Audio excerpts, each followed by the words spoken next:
ইটভাটার বিস্ফোরণের ছবি আমরা আপনাদের সামনে গতকাল থেকে তুলে ধরছি। বড়সড় দুর্ঘটনা, 30 বছরের ইটভাটা চিমনি যেভাবে বিস্ফোরণ হয়েছে তারপর থেকে নানান রকম প্রশ্ন উঠতে শুরু করেছে। প্রথম প্রশ্ন তো অবশ্যই রক্ষণাবেক্ষণ নিয়ে, যে দীর্ঘদিন বন্ধ ছিল চিমনি, কিন্তু কোনো নিশ্চয়ই রক্ষণাবেক্ষণ হয়নি, তাহলে ওরকমভাবে ব্লাস্ট হতো না আর মানুষের মৃত্যুর ঘটনা ঘটতো না। চিমনিতে মিথেন গ্যাস জমে গিয়েছিল এবং কার্যত গ্যাস চেম্বারে পরিণত হয়েছিল ওই চিমনি। আগে ভাগে গ্যাস বের না করে ইটভাটার কাজ করতে গিয়েই বিরাট আগুন ধরে যায় এবং তারপরে ওই বিশাল বিস্ফোরণ।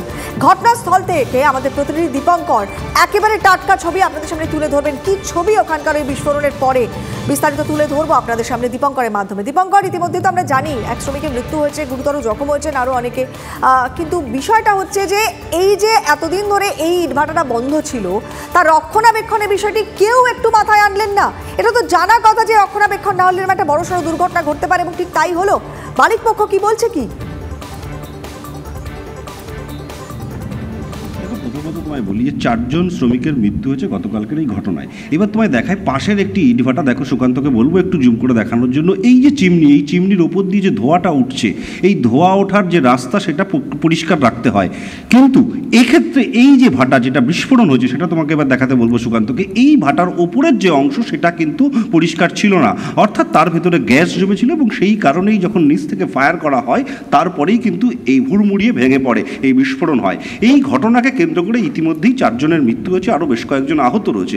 এখন প্রশ্ন হচ্ছে যে এই ইটভাটা এবং এই ইটভাটা কেন হয়নি, কেন তুমি যেটা বলছিলে যে কেন প্রশ্ন তোলা হয়নি, কেন এগুলোকে পরিষ্কার করা হয়নি, এখানেই একটা বড় প্রশ্ন যে এই ভাটা দীর্ঘদিন ধরে বন্ধ ছিল। অতি সম্প্রতি এই ভাটার মালিক হস্তান্তর হয়েছে এবং হস্তান্তর হওয়ার পর গতকালই প্রথম তিনি এই ভাটা স্টার্ট করতে যাচ্ছিলেন। সেক্ষেত্রে এই চিমনির ভেতরের যে অংশ, সেই অংশ পরিচ্ছন্নভাবে পরিষ্কার করার প্রয়োজন ছিল এবং ওপর থেকে গ্যাস বেরিয়ে যাওয়ার মতন বা ধোঁয়া বার হয়ে যাওয়ার মতন পরিস্থিতি বা রাস্তা আছে কিনা সেটা পরিষ্কার করে নেওয়া দরকার ছিল। কিন্তু সেটা না জেনেই তিনি বাইরে থেকে যে সমস্ত শ্রমিকরা এসছেন, এবং এই ভাটার ক্ষেত্রে আমি এতক্ষণ ধরে সাধারণ মানুষের সঙ্গে কথা বলছিলাম, যদি বসিরহাট থানা এলাকা দেখা যায় তাহলে কিন্তু প্রায় 160টির উপরে ভাটা আছে। প্রত্যেকটা ভাটাতে প্রায় 250 থেকে 300 কর্মী কাজ করে। ফলে তুমি বুঝতে পারছো 160টার ভাটা মানে এখানে প্রায় 40 থেকে 50,000 শ্রমিক এই ভাটার উপরে নির্ভরশীল। তার বেশিরভাগ অংশই কিন্তু এই বাংলার। কিন্তু ভাটা, এই চিমনি ভাটা, বিশেষ করে এই ধরনের ভাটাগুলোকে জিগজ্যাগ ভাটা বলা হয়, যেখানে বেশি পরিমাণ ইট থাকতে পারে। সেই ভাটাতে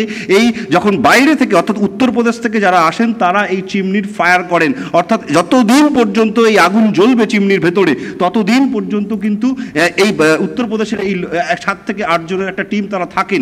ইট ভাটার ব্যবসার মূলত যে পোষণ আমরা এখানে জানতে পাচ্ছি, 4 মাস ধরে ইট তৈরি হয় এবং তারপর সেই ইট সারা বছর ধরে বিক্রি হয়। বর্ষার সময় ইট তৈরির কোনো কাজ হয় না, কিন্তু সেই কারণেই এই সময় গতকাল এই যে মরশুম, এই মরশুমটা হচ্ছে ইট তৈরি করার সময় এবং দীর্ঘদিন বন্ধ থাকা, এবং বন্ধ থাকার পর যখন নতুন মালিক আসেন তিনি যখন এই কাজটা শুরু করছিলেন, সেই সময় তার উচিত ছিল ইট ভাটার এই চিমনির ভেতরের যে অংশ সেগুলো ঠিক আছে কিনা সেটা দেখার, বা চিমনি যারা তৈরি করেন ঠিক চিমনি তৈরি প্রস্তুতকারকদের সঙ্গে আলাদা করে কথা বলা উচিত ছিল, যেহেতু দীর্ঘদিন বন্ধ ছিল।